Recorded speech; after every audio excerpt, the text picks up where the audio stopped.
Morning, Alexia. It's Raptor Freak here. Sunday morning, the Raptors are playing the Portland Trailblazers here today, 6 p.m. Eastern Standard Time, Scotiabank Arena. It's going to be a very different Portland Trailblazer team than the one we saw in Portland last year in the fall. We lost a game by 5 points to. Really was a game where the veteran presence of Dame Lillard and CJ McCollum really overtook us in this game and steered their team towards a veteran victory at the end. Like it really was the expertise of those guys outplaying us and being more clutch at the end of the game in Portland. Well, some things have changed since we played Portland in Portland. Dame Lillard has had surgery done, and he's actually out right now. And there's no rush to get him back. Apparently, that's what they're saying this weekend. That he's going to really take his time to get healthy before he comes back. He doesn't want to come back too early. So we're not going to see any Damian Lillard today, which is a huge, huge difference between facing them with and without Dame Lillard, obviously. The CJ is still playing for them, and he's kind of taking on the top dog kind of main scoring load kind of guy. But they're really relying on Nurkic a lot also right now, and their point guard Simmons. Simmons has been getting a lot more scoring recently because Lillard's out. Now, that's not the only injury and absence they have. As I said in the title of this, Norman Powell is not available for Portland due to personal reasons. I hope that everything's okay for Norm. I don't know exactly what's going on with our former Raptors getting out for personal reasons right around the game when we play. You know, it made me think about what Fred said after they changed the capacity rules for Scotiabank Arena and how people were calling him and talking to him about the changes and the differences between Ontario and the U.S. and the different NBA cities right now. And it could be that he may very well have been talking to Kyle and Norman. And that maybe when he told them what was happening, that these guys had already started to plan about how they wanted to deal with the upcoming games against the Raptors. And that they may have decided, like, you know what, this isn't fair to me or fair to the fans. Or also maybe they just feel like they're not ready to play against their former teams right now in this way. I don't know what it is exactly. I hope that these guys don't have serious problems in their lives and that things get cleared up and everything is okay, no matter what it is. And I don't care if it's like a fake excuse or whatever it is. They deserve the respect to be able to sit out if they have issues going on in their lives. And I won't question it any further. So whatever's happening with Norman, I hope it gets better or clears up or, you know, something happens good and that everything's okay for him. But yeah, that's a big blow for their starting lineup. Obviously, another one is Larry Nance Jr. Larry Nance Jr. is just one of these big guys that's really active on the boards. He seems to kill us in different ways whenever we play him. So I'm not unhappy that Larry Nance Jr. is not available tonight. He's another one of these kind of guys that can match our length and size and athleticism just a little bit. So when you take one of those pieces off the board to match up against guys like Precious, Chris, Scotty Barnes, that's great. So like they have less guys that actually physically can match up with us. Larry Nance Jr. is one of them. And I'm not unhappy that he's not going to be playing. Another guy's Cody Zeller, who's basically just a big center goon. He won't be available tonight. And then there's guys that are probable. The two guys that are probable, they probably will play if you ask me. It's Nasser Little and Dennis Smith Jr. They're both on the injury list, but they're both probable. So to me, I think they'll probably play. But this Portland team recently has had success in different times. They just beat Boston in Boston, which is fantastic. We love you for it, man. Beat all the Eastern teams except for us while you're on your tour here, Portland. But they have been losing a lot of majority of their games again recently. So this is a must win in some ways in my eyes because this is a lower team. This is a team with a lower record. This is a team that's not currently in the playoff picture on the Western Conference, and this is a team that is in trouble injury-wise right now without their best player on their team. So we need to make sure that we beat them bad, and that there's no chance of them beating us tonight. We do not want to lose to a shorthanded Portland team because it will speak more about us than it will about them. And this is the kind of stuff where we're saying, like, we got to be winning no matter what. And this is a game we can win no matter what. We have to have no ifs, ands, or buts excuses. Of course, we need to contain Nurkic. That's going to be a big challenge for us, literally a big challenge. And hopefully we'll just continue to do the double teaming that we've been doing on big guys and just finding success, just stymieing him. And at some point, Portland may be like, we can't play Nurkic because he's too slow to deal with the Raptors' big guys being so fast. So that's what happened in Washington against Gafford. Gafford was utilized at the beginning of the game. He was extremely effective, but then we switched things out a little bit, changed things, and he was actually a detriment to their team. And he didn't get much minutes after the beginning of the game, if you notice. And that's what we need to do. We need to expose the difference between the quickness and ability of our big guys and their big guy Nurkic today. All right, let's see what's going on. MK, good morning. Haven't seen you in a bit. Nurkic is good test for a small ball lineup. Yeah, I agree. He's actually been playing really well recently. He hit the game winner against Boston in their last game, which is intriguing to me that the center was the guy who hit the big shot in the last couple seconds to put them over Boston, which I ain't upset about that. Whenever people are beating Boston and beating them down in the standings lower than us, I'm all for it. Oh, yeah, I'm here for it. Okay, so yeah, that is definitely a big thing, that test that we're talking about. The big guy against our smaller guys. But, we've been talking about it a lot recently, and like it's kind of working, not having a center and doing what Nick is trying to do right now, which is crazy. Obviously, the other big thing we need to do tonight is one of their big strengths is three-point shooting. So for sure, we really need to keep them off the three-point line. I'm almost rather covering them so hard that they have to come in and take mid-range jumpers or drive because they're not as good as doing that. And it is going to be mostly McCollum, but there are other guys still on this team that are very deadly from three-point range and that we need to keep track of.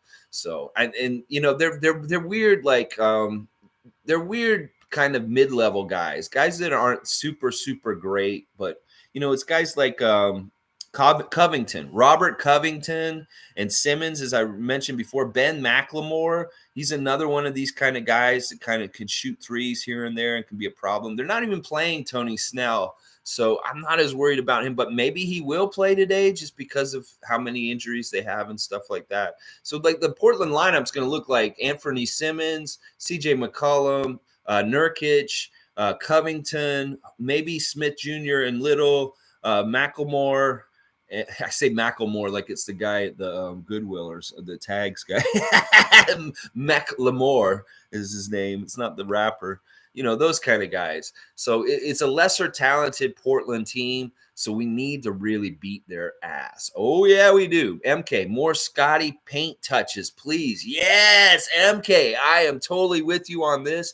We've seen something happen in the last game with Scotty's ability to be a go-to player. We need to go to him today. Yes, a lot of times. I want to see Scotty once again get somewhere in between 20 and 30 points, maybe get over 30 points in this game. That'd be fantastic, because if he can start building these kind of games right now, he's going to make a stronger and stronger case to be Rookie of the Year. And that's really what he's motivated about right now. And if we're kind of like, wanting to do mini challenges during the season on our way to trying to make the playoffs, this is a mini challenge I fully endorse. The chase for Rookie of the Year by Scotty Barnes. And we're seeing a new level in the second half of the season already with the last game and how aggressive and how we fed the ball to him consistently in the second quarter in the last game and how he kept finding success. So we need to go to that barrel again and keep drawing from it and see if we can continue to do this with this. And this is maybe a different kind of defensive matchup for him to have a challenge with a big guy like Nurkic out there. Let's see if he can do anything close to the basket like he did in the last game. That'll be so much fun. It's really exciting to have a game day right now and to have the possibilities and not really expectations, but just to allow for things to happen, good things to happen with this Raptor team, because we're seeing it every game. Whether it's Scotty's further development, something neat that Precious does, or anything that like Fred and Pascal, they excel further in their being more clutch, stuff like that. Andrew, let's Go Raptor Freak Nation. Let's go. We got to pick up this win. We do. Let's stack a second win on top of the last one. So we got a 2-game win streak, and we can continue with some of these games coming up. They're going to be a little tough. Charlotte here in Toronto next. We got Charlotte coming to town next, and then we go and play Chicago in Chicago. And Chicago's hitting a little bit of an injury patch right now. Yeah, with that dirty foul by Grayson Allen on Caruso has put him out, and we're hearing that Lonzo Ball's going to be out for a little while. So Chicago may be a little bit lessened to step up. As long as they have DeMar DeRozan and Levine and Vucevic, they're still real nasty and dangerous. But I'm looking forward to the matchups and the battles with our former Raptors, DeMar DeRozan and Kyle Lowry coming up, because we're going to be seeing a lot of Miami and Chicago in the next couple weeks. Oh, yeah. In the next 2 weeks, we see them both twice, and it's going to be battles. It's going to be fun, and we need to make a statement against these top Eastern teams that we can compete with them and possibly beat them on any given night already in our developing stage with what we're doing right now. I love it so much. Marlon Toby, the guys have to look out for Anthony Simmons and Covington for three-point line. Can't leave them open. Yeah, I completely agree. That's one of the few strengths that Portland has is their three-point shooting, and we really need to take it away from them. Take that away from them and take Nurkic out of the game. And if we can take him out by foul trouble, we can take him out by exposing him for being too slow on our guys. It's okay with me, whatever way they want to try and do it. I'm real excited about the game tonight. I think that we should come out and show a strong effort and hopefully just handle this team and not have any scares or anything. Because this is one thing we don't want to do is have them hang around and have a close game at the end of the game. Because even though Lillard is not playing, McCollum is fully capable of doing clutch things at the end of the game to try and help his team win. And obviously we just saw Nurkic hit a clutch shot to win a game against Boston in Boston. So MK saying, do we know if Birch is back? No, he's not going to be back today for sure. He's definitely out today. And then our other injuries are basically Tragic's gone. It's so tragic. And then David Johnson's actually in COVID protocols right now. He actually has COVID right now, and he's sitting out in the COVID protocols. So, but no Cam yet. But, we're doing really well without him right now. But he's going to be just a great boost when we finally do get him back. But he could really help us with Nurkic today. That's for sure. Darren's saying this is a W. And I tend to agree with Darren that we should expect to be seeing a W today, that we should be handling Portland in a good way. That if we play with the kind of energy and stuff, even if we don't shoot totally well like we have recently, we out energy, we out hustle, we outplay, we get more shots, we cause a lot of turnovers, we win games anyway. We don't necessarily have to beat the other team with our field goal percentage. We have to beat them with hustling, with steals, with turnovers, fast break points, and stuff like that. Darren saying, Birch, let him rest a little longer. Yeah, he's going to need to. I don't know how the timeline specifically. They're saying it was going to be 2 weeks from last Monday, so it could be a week from this tomorrow that we'll see Birch finally back. So expect them to be out one more week. Let's see. Yeah, his face needs to heal. DJ is not on the team any longer. He's not with the team any longer. He is back with his G League team and playing with them, much like Reggie Perry's back with us from Portland. DJ Wilson had to be let go out of his contract. But once again, I'll tell you guys this. He's gotten a look with our franchise. He's come in. He's gotten familiar with us. We know him. And there may be something that was said when he left. They say, look, at the end of the year, when we expand our rosters, when we have things open up a little bit, we're going to have our eye on you. And we'd like to re-invite you to come back. There may be some sort of unspoken kind of thing going on with that, but there's no guarantees, obviously. And they're not just going to outright tell us that they're going to do that with him. But I have a sinking suspicion that he is going to get re-invited to rejoin the Raptors roster later on in the season. But he is nowhere to be seen right now on our bench. So don't look for him, Darren. He ain't there. So, yeah, he can't sub in. He's done. He's gone, unfortunately. Graham, yes.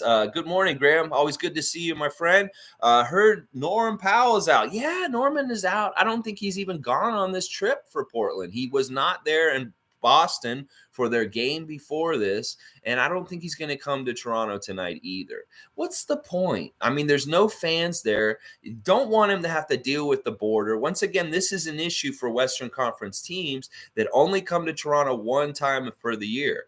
And do they really want a chance? Some of these guys get it. Now, this team's not a playoff team right now, so maybe the risk isn't that high.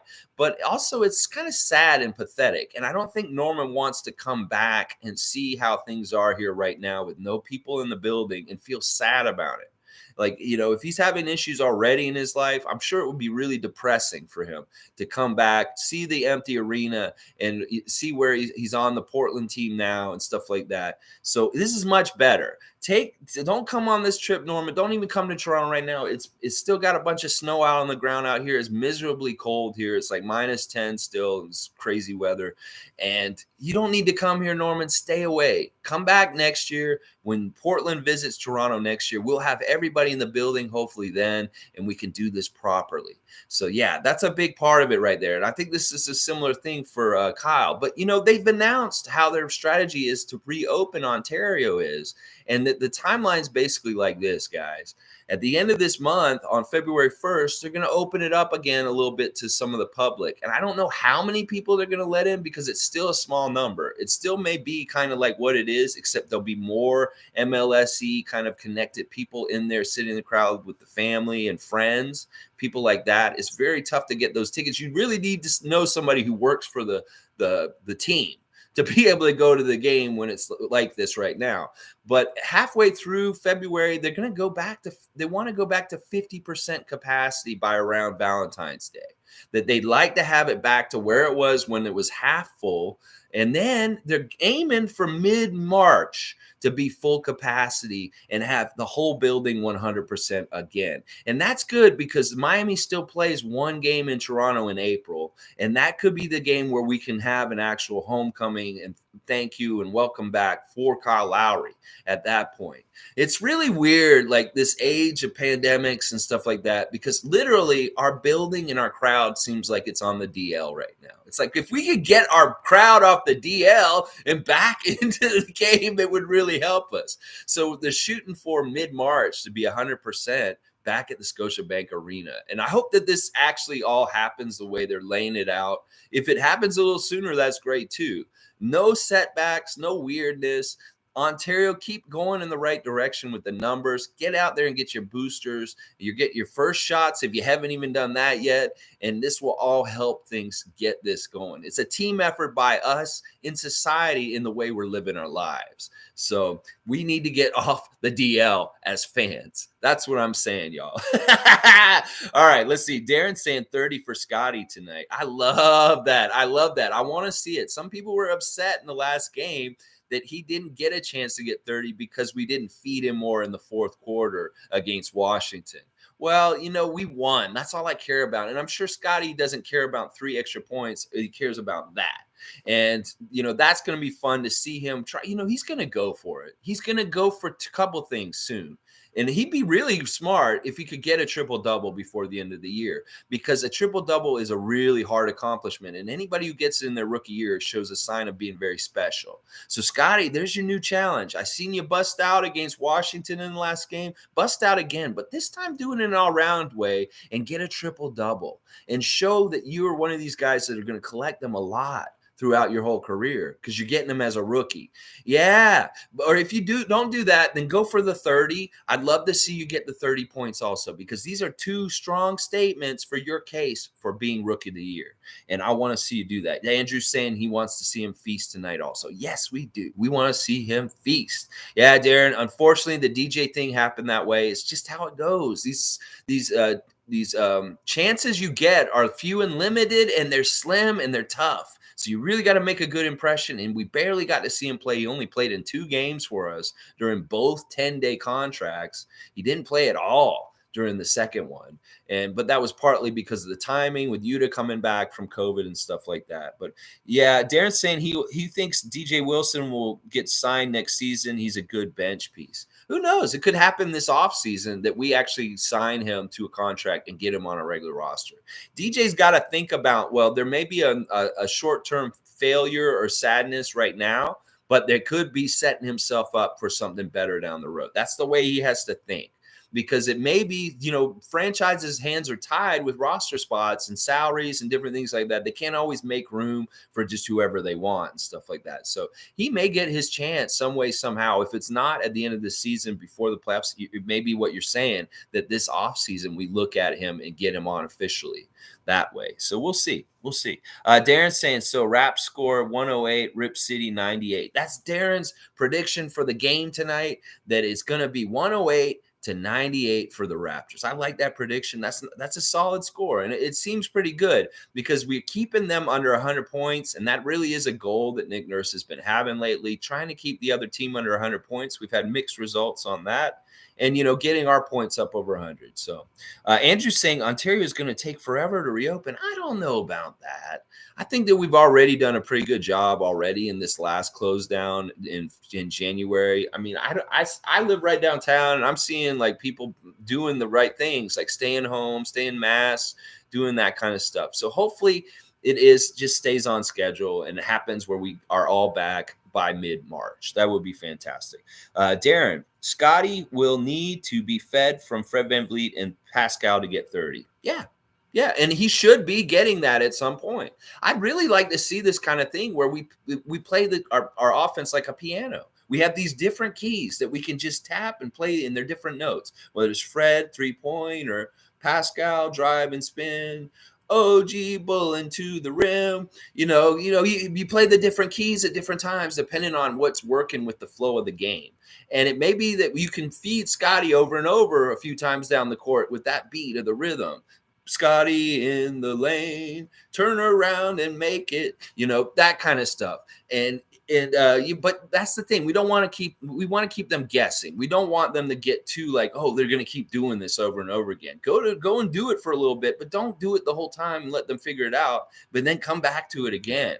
But it's going to be real interesting to see how they feed Scotty if they start setting up plays for him, because in a lot of ways, Scotty this year has been playing mostly just getting garbage points, getting kind of broken plays, like where we're in trouble and then the ball just gets to him in the last second and somebody has to shoot it. We haven't really been running a whole lot for him in our offense. He's been scoring just vicariously through being in the flow of the game.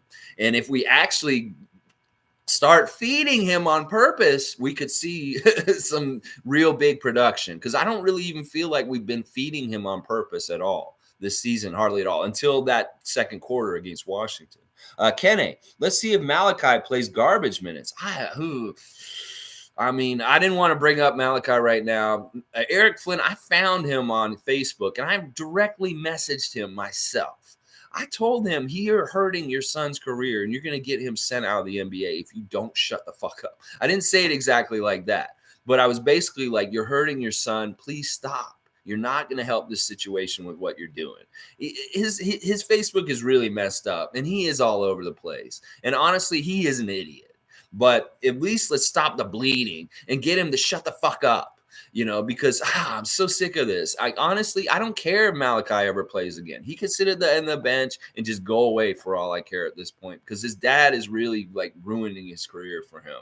And it's just too bad. Like, I honestly don't, he says he's such a good person, and why is he doing this to him? This isn't, what do you think this is, Eric Flynn? This isn't like a cozy day on the beach, like with a martini. This is the NBA. This is a grind, and this is hard. Nothing's given to you. So what if he's a good person? That doesn't mean he deserves to get to play, especially if he can't hit the fucking shot. So like Eric Flynn, just stop. We don't care that he's a good person. We're glad he's a good person, but that doesn't factor into whether he gets to play or not. That's so stupid. Like, oh, he's a good person. Why do you treat him like this? That's so stupid. What the fuck is wrong with you, Eric Flynn? I messaged him. I seriously did. I found him. He's in a Toronto Raptors fan group that I'm in also. And I messaged him. I messaged him directly, and I told him to stop messing with his son's life, because he's totally messing up his son's life. Like right now, I'm telling you, Darren saying no minutes for you. Nick Nurse is the soup Nazi. No minutes for you. Could be. I mean, Eric Flynn's like Julia Louis-Dreyfus in the line, goofing around with Jerry. Like, oh, this is so fun, Jerry. Is this soup really that good? Is it really that good? my son's a good person. Why do you treat him like, no, so for you? I'm imagining it as the scene in Seinfeld now because you put that reference. Hilarious. Yeah, Darren saying, poor Malachi, no minutes for you. No minutes for you. Yeah, it could be like that. Oh, I mean, at least the other guys should be getting a better look, especially Delano. All right, listen. The 905 played again yesterday. They played the Chicago Charge and they beat their ass so bad. Like this 905 team is starting to come around all of a sudden. They've only lost one game so far this season, and they've got like 7 wins. And it's nasty because it's a really cool combination of guys right now. With Jody Meeks showing up all of a sudden, he's this really weird, like old dude who's just hitting threes for us every once in a while. But Delano's been the man in the last 2 games that he got sent to 905 to play for them. He has just guided them really well. One of the things he's doing in the 905 games is he's offensive rebounding like crazy and getting all these putbacks. Like he had a double-double in the game before, 33 points, 13 rebounds. And last night he had an all-round effort again, just feeding guys, just being one of the really the most dominant player in some ways on the court, just with his distribution and scoring and shooting. Delano, yeah, killing it. And Reggie Perry was fantastic yesterday as well. Isaac Bonga is still coming back from an injury, so he looked a little tentative, wasn't scoring as much, but was doing a lot of active stuff like rebounding and being really good on defense and stuff like that. And he had one really nice putback from a Delano miss. And then there's guys that are on the team that probably won't get into the NBA that are playing really well right now. Also, people like Kevon Harris and Higgins, and this best guy from Ryerson has been playing really well lately too. And they've even been playing Alex Antetokounmpo lately, and he's been showing some good, solid stuff in spot duty off the bench recently. So 905 are rolling. And they really had a good game yesterday. They were up by like 30. They let Cleveland get back into it by the end of the game. So the margin wasn't as impressive as it could have been by the end of it. But Delano Banton is way ahead of Malachi Flynn at this point. And he should be playing over Malachi. And even David Johnson, once he's healthy, I think he should be getting a chance over Malachi. Because, honestly, these guys are showing something out there. I don't know why Malachi didn't get sent down to 905 with Delano, because this would have really helped him if he could have played in these last 2 games with this crew against the Cleveland Charge, because that's where confidence can start to breed and happen again for guys that are in trouble like him. So why aren't you sending him to 905? It's not a pride thing. Is Eric Flynn going to get all pissed? Why you send my son to the 905? He's a good person. He doesn't deserve that. See, that's how stupid he is. We'd be doing him a favor if we sent him to 905 right now, honestly, because he needs some good things going for him, and he could get it going in that level of competition. But even the last couple times he played at 905, he looked like hot shit garbage. Like he couldn't hit shots there either. So maybe that's why. I don't know. But he's got to get something going on some level. I don't think he'll do it on the main roster. So send him down to 905. And even if he keeps failing down there, eventually, hopefully, he'll start hitting his shot somehow, some way. I don't know. Honestly, I have no priority to help Malachi or want Malachi to do well at this point. That's all on you, bro. I was giving you psychic energy to get out of this, but at this point, no, man, I'm not wasting it on you and your idiot dad at this point, man. Because honestly, your dad, reason why he's cheering for him is the ego of himself living through his son. So you need to separate yourself from your son and let him live his life and try and get it back on track himself, because you're imprinting him and what he's doing in his life on yourself, Eric Flynn. You don't want to be that kind of coach dad, that kind of dad that puts so much pressure on your son and then kind of fucks him up with the coaches because you say stupid shit to them. So that's what I'm seeing right there with that whole situation with Malachi. Darren, is Delano going to play? I want to see him get another shot at the floor. Same with Yuta and a bit more Champagne. Yeah, Delano will be there today, obviously, because they're back in Toronto. He played in Mississauga yesterday, so he's going to be traveling between the main roster and the 905 team for the next couple days this week, because they've got another home game on Tuesday against Charlotte. So at least this stretch right here, we'll see if he goes on the road to play against Chicago on the second game of this back-to-back this week. It'll be Charlotte on Tuesday, and then I believe we play Chicago in Chicago on Wednesday night this week. Yeah, so we'll see what happens with all that. Yeah, Graham's seen it too. Delano's been on fire in the G League. He's playing at a very high level there. He's dominating that level, which really bodes well for him on the main roster and getting rotational minutes with the main team. Darren, I do not think Nick Nurse can keep pushing 7-man rotation. He has to give these guys some rest. It's only midseason, and Fred VanVleet and Pascal and OG and Scotty need some rest. I agree with a lot of this, but in some ways, I'm starting to come around to this whole weird thing that they're doing and why, because they're all saying the same thing about it. And if you think about it, it makes sense. Like Nick Nurse is trying to squeeze the most high quality juice out of this orange. And basically, he's taking the best oranges out of the bunch of oranges he has, out of the 15 oranges he has, and he's only squeezing from those 7 best oranges. And what happens is he's getting the best quality orange juice, bang for your buck per minute kind of orange juice. And he really is like, that's part of the reason why we're competing at such a high level with teams like Miami, Dallas, like Milwaukee recently, is because he wants that really high quality, really high quality. And I can't argue with them, because in a way it's working. Because when we have played the bench guys earlier in the season, we've had letdowns, and other teams have gone on runs and been up by 15, 20 points all of a sudden on us, just because we're playing too many of our bench guys all of a sudden at once. So I understand why he's doing this. And part of it is also these players are all about it. These players are acting like dogs. They're at the dog park. They get to run around the dog park for 6 hours and never get tired. And they just love it. They're like, you know how these dogs are. They may be completely tired, but they played for so long and had so much fun. They're just ecstatic. And that's really what's happening with these players right now, is that they're getting this run. They may be really tired at the end of the game, but they love it. They love playing so much, because this is more like real pickup ball on the court kind of stuff. You have a main 5 that runs maybe for a long time, and you get tired, sure, but you go through bursts of different win. You get a second win sometimes. You do different things like that, and it may seem like it's not sustainable, but think about this for a second. If he conditions them like this, super conditions them like this, maybe they'll have like crazy breath and endurance and conditioning at the end, instead of what we think that they're getting worn out. We're actually building them up even stronger, because first of all, they're not old guys like Kyle Lowry and Marc Gasol. These are all youngsters that can go, and they want to. Like Fred said it in his interview. He said, what is happening to us right now with our minutes is not something that we're upset about. We love this. We're eating it up. The players that are getting to play so many minutes love it. They want to do it. So it's a weird thing. And then the other thing you got to think about also, and I said this in the last one, is that they really have a core of guys that they want to build from. And that these guys that they're playing are pretty much those guys. And they're going to be under contract for next year. And some of these bench guys won't be on the team next year. So why even put them into the game or invest time and reps in them if you're not going to be building with them in the future? So it's kind of like they're fast tracking getting refs and time between the whole core as much as possible this way by overplaying them. So it's crazy and it's weird. I'm not used to it. And most teams shouldn't be able to do this, but because of our special collection of talent and athleticism and youth, they can do it. So in a way, I'm kind of like for it.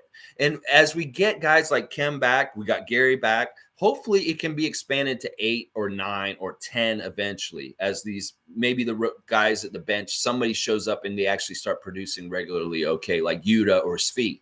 But I was against it, but I'm starting to come around and understand why they're doing it. It's for quality purposes. It's for getting as many possible reps for the core that they care about playing together, playing as much together. And it's like fast tracking, getting the chemistry and the synergy between them by having them out there. So that's really a lot of it right there. It's crazy. We'll see if it changes by the end of the season. He's probably going to expand the rotation at some point near the end of the year. And obviously he'll be giving rest games to our main guys in the last month of the regular season. Like load management kind of this, you get a game off, you get a game off. Pascal, you're off this night, that kind of stuff. Because they always do that now at the end of the season. And that may be the thing that prepares them to be ready for the playoffs and that kind of thing. So let's keep going. Darren's saying Alex Antetokounmpo is a long-term build. 2 years before, he might even see a floor with the big team. Yeah, I don't know. It's so crazy. There's 4 Antetokounmpo brothers. Obviously, you have 4 different levels of talent and where they're at. Obviously, Giannis way up there. And I don't know who's better, Thonis or Costas. but they're both right kind of at the same level right now. And then you got Alex underneath, and Alex is kind of the smallest one in some ways as far as build, and he's not as tall as the other guys. Honestly, to me, I don't know if he's going to make the NBA. I mean, that'd be something if all four of those guys made it, but I don't know if Alex will. He just, if he's going to be just a bench, off the bench kind of role player for the 905, is he really going to get into the NBA? Because a lot of starters in G League do never make the NBA either. So you got to think about that. He's coming from a very low place on the whole pecking order. To him to get to that point is going to be a real accomplishment. I wish him well, and if he does it, that's great. But I don't see it myself. I just don't. In the little bits I've seen him play, he's talented athletically, but he may not have like certain skills that a player needs to play in the NBA. So we'll see. We'll see how it is. Andrew, Malachi Flynn, Good Person of the Year Award, GPOY. Yeah, let's give this award out. This is like one of these congratulatory, everybody gets a trophy at the end of the season kind of thing, no matter how they did or not. Yeah, you get the GPOY from, who gave it to you? Your own dad gave it to you. Yeah, woo. Anyway, Darren, he is the cherry on top in any trade, is Malachi. No more 905 required. He's another bust. I don't want to call him a bust. I don't like that word because he honestly still has time to be discovered and hopefully get his head out of his ass and do a whole bunch better. He should be on 905. I totally disagree with you. He should be there. He's a second-year player. He totally qualifies. He's allowed to. Send him the fuck down there. We need him to get some confidence some way, somehow. He's not going to get it on the main roster and getting into big games with the main team. He's got to start down there first because he really needs to build back towards it because that's the only way we can justify playing him right now. If we put him out there today and he just bombs like 2 or 3 threes and they're just awful looking, like an air ball, a clunker or something like that, we're just going to be like, yeah, we can't play him. And then he won't get played for another month because of that or something like that. So I really want him to go down there just so he can get some sort of good things going for himself and a little bit of good feelings because he doesn't have it right now. It's bad. It's bad. Let's see. Fred VanVleet is looking slow on D. He needs to get lower minutes at least last month before playoffs. Yeah, I agree with that. And he will. He if anybody's going to get some load management at the end of the year and he's going to miss a game here or two just because he needs a rest day, it'll be Fred for sure.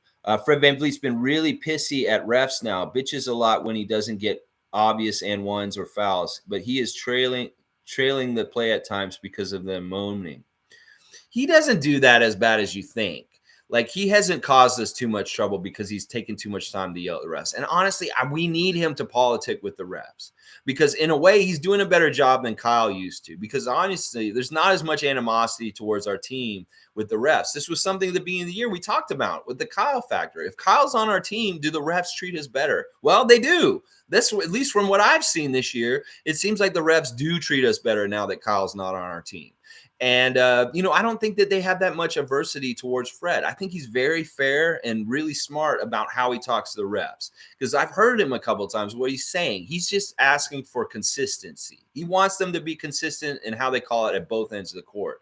And, if he's talking to the refs, he's smart enough to pick his times to do it or not. If we see him mess up and let the other team get a basket because he's too busy engaged with the refs, I haven't seen that. I don't see that happening at all. He picks his times to talk to them about things that are going on the court, and he needs to do that. We need a vocal leader that is engaged and involved with the dialogue with the referees. That is important, and it's good that it's Fred because he has some respect with them already from being a champion and also just from dealing with them for a couple years already.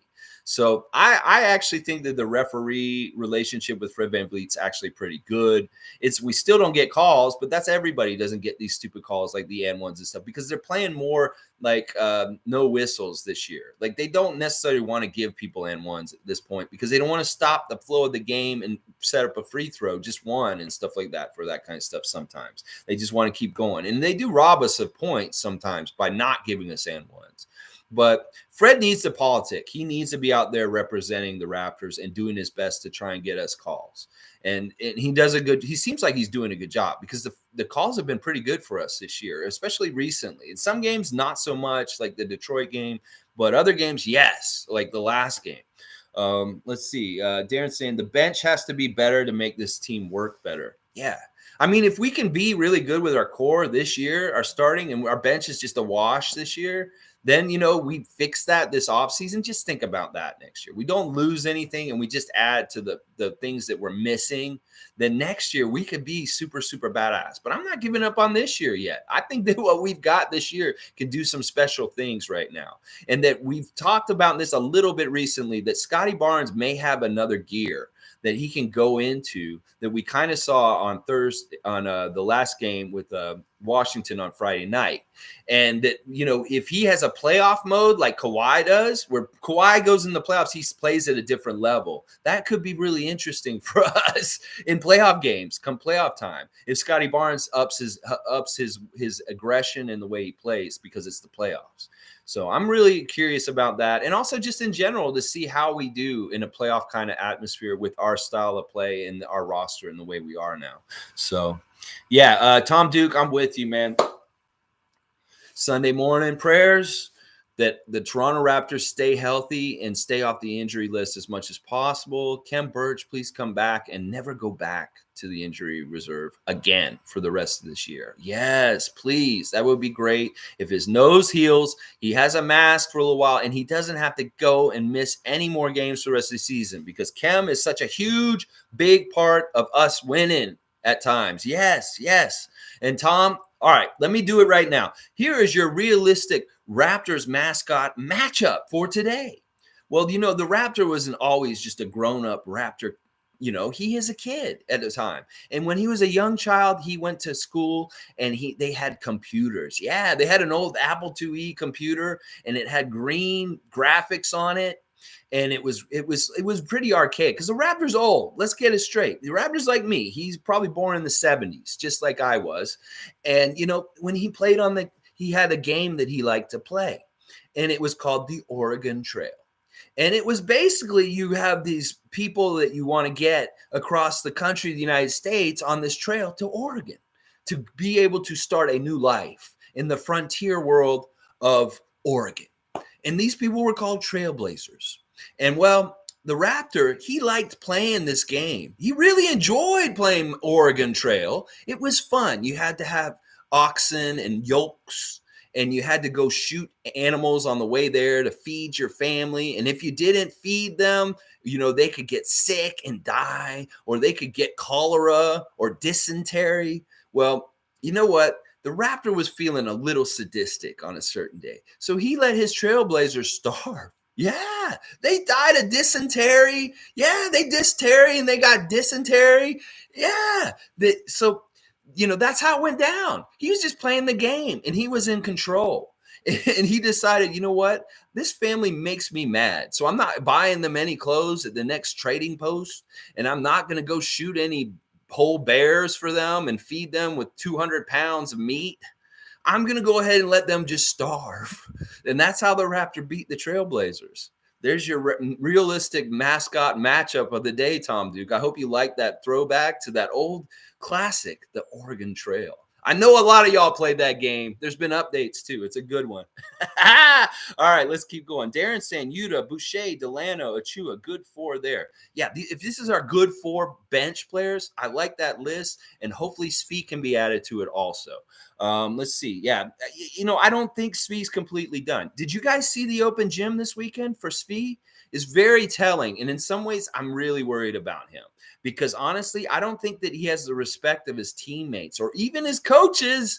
This like right now, he kind of seems like an odd man out, and he doesn't totally fit with the culture. Like the comments that were made by some of the players about Svi and what he means to him were really kind of depressing and sad. Like what Precious said was kind of weird, and then Delano, what he said was really kind of sad also. Like they don't respect him right now. Like he's supposed to be their best one of their best shooters. And Delano on his open gym episode saying, yeah, I just had a shooting contest with him. He sucks. I just beat his ass in shooting. That's what he had to say about Svi. When they asked him, what do you think of Svi? He said, yeah, I just beat his ass in a shooting contest. He sucks. That's basically what he said in his own open gym episode. Now, that's not good. That's not good. And meanwhile, they're showing interviews with Svi, and he's kind of like, really withdrawn and kind of like not like just sounds like he's depressed and like he's had a horrible life. And I did not like that episode. I don't think it did any good things for Svi. It made me look like this guy's confidence is shot. His team doesn't believe in him, and I see what's going on now. So watch that open gym. It's maybe a little too revealing than we might like to think. Like even what Coach McGlure said about him was like puzzling to me. I'm like, what? Why did you say that? He basically said we need somebody bigger off our bench. Like, it's like, what is this? Who's editing this open gym? This is like a slam piece on Svi. Go watch it. You'll see what I'm talking about. There's some nice comments that people make at different places, like Scotty and different things. But some of the comments by some of the Raptor players and coaches are not kind to Svi. And I found it very bizarre. It was a very weird episode. So watch it, though. It's very interesting. You probably like it, Darren. You'd be like, yeah, these guys are cracking on him. So let's see. Ops and Champagne, good 5 then. Okay. Darren, I think that they have been load managing already. I don't think so. No, they're not load managing any of the starters or the crucial players. That's for sure. These guys are all still getting 40 minutes. Andrew's saying pressure makes diamonds. Nick Nurse is an evil genius. Yeah, I think that may be right. There is a lot of pressure, but these guys are thriving in it. Like, honestly, there is a real reason why our quality of play is so high right now. It is really that he's really choosing to put these guys that are doing everything out there all the time. And like, it's working. It's working to a degree. It's keeping us close games with high caliber playoff established teams already in their buildings. So, I mean, I can't argue with what he's doing. And if the players have no problem with being overplayed, and this is what Nick Nurse wants to do, I have to respect that, even though it may be something he has to change just realistically by the end of the year at some point. He's going to have to do something a little different. He can't do this for the whole rest of the season for 40 games. This is too much. Let's see. Darren, GTJ took longer to come back. Same with OG.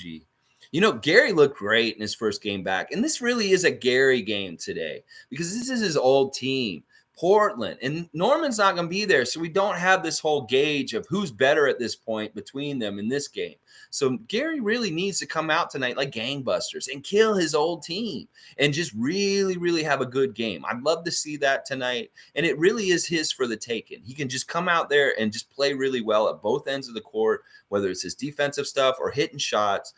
Gary could put a showcase out there of the new him against his old team. I'd love to see that. Like, really get in there defensively on McCollum and Covington and those guys and make it hard for them to get anywhere with the ball across midcourt. Let's see if you can get some more over and backs. That was fantastic. Darren, I think they are being extra careful with any injuries with Pascal, Fred VanVleet, or OG. Scotty seems to be rushed back a bit too soon.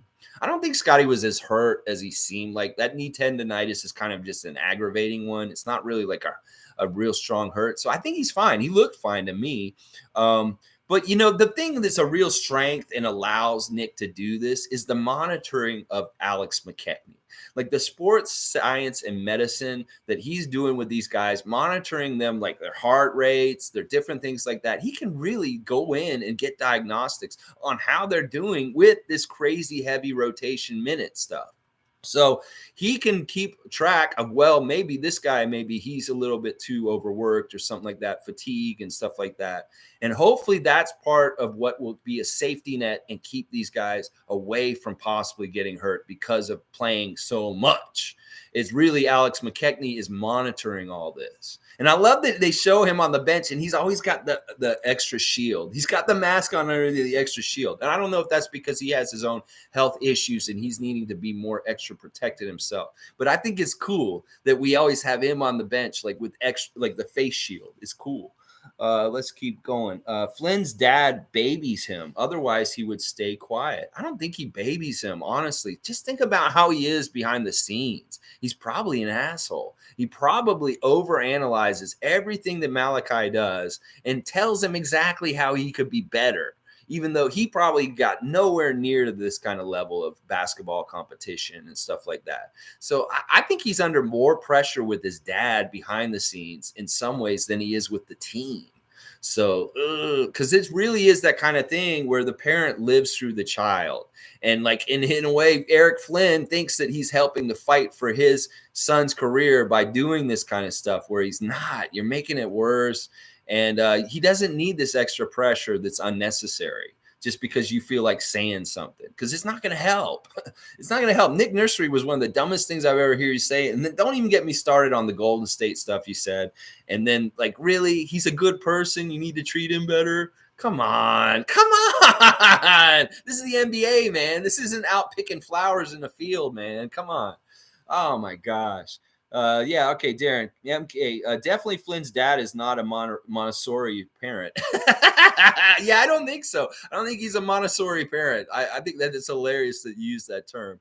Darren's also saying Scotty has a consistency already in the paint. It is amazing to see that from him. He really has a second nature down there. And it was really nice to hear Bradley's interview, Bradley Beal, after the Washington game, talking about Scotty and how he knew he was already going to be good because he coached against him in high school. So he saw Scotty like a few years ago in high school, and he was like, this guy's going to be great and special. And he obviously he's really filling those shoes more and more.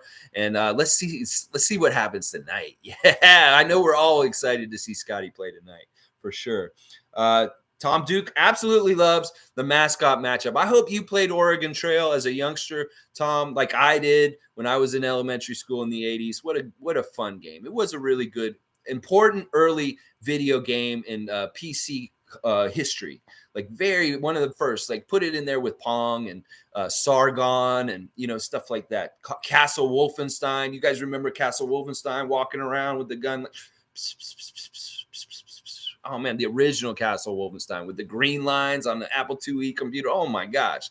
All right, I'm really aging myself here by talking about this. All right, but let's keep going. Darren's saying Pet was green, not Apple IIe. Okay. Okay, you're talking about your computer, your personal computer. Yeah, these computers back in the day, whether you had a Commodore or an IBM, it's all those early computers and stuff like that. It's hilarious. Yeah, the Oregon Trail. I love it. Andrew's saying Alex McKechnie is the Kawhi of sports physiotherapist. Masai is the Kawhi of sports execs, and Nick Nurse is the Kawhi of coaches. Our franchise is the Kawhi of franchises. Is that because we're cute? We're the cutest franchise. No, I love this. Like, I think you're right, but I don't necessarily think Kawhi is the right one. Can we say MJ instead? Like, Alex McKechnie is the MJ of sports physiotherapists. Masai Ujiri is the MJ of sports executives, like Michael Jordan. Can we say him instead of Kawhi? In some ways, I think that's better. Okay, we're coming up on an hour. I really appreciate y'all being here with me once again. I hope that the Raptors can continue this and win today, get a 2-game win streak, and continue to keep going up 500 because, we're going to get Charlotte on the next game. And depending on, hopefully we win today, and we'll be right next to them in the standings, and hopefully we can do a leapfrog on them like we did Washington on Friday night. So it's going to be a real important game because we're playing against teams that are next to us in the playoff race. So, but Portland, let's not get ahead. This team is in trouble in some ways because of their injuries, but they're still got some guys that are very good veterans that know how to win, CJ McCollum and Nurkic, and we really need to not take them lightly, play really well like we have been, and just beat their ass. Just beat their ass. Like, I want to see a game where we win by double digits, and Cali is not stressing out at the end of the game. Yeah, I said that. I want to find out what the Cali stress meter is after this game. That may be a new thing that I do with Cali, where we check the stress meter from the last game in the reaction. All right, go Raptors. Let's go beat the Blazers. Yeah, I know it. We got to handle Nurkic, get to their three-point shooters, and just execute. And let's see if Scotty Barnes can build off of this great game that he had in the last game. Just build and get even better in this one. Like 30 points, Scotty, or a triple-double. I want to see it. Oh, yeah. We want to see it, baby. Please, can you entertain us, sir? Please, sir, entertain us. Yes, please, please.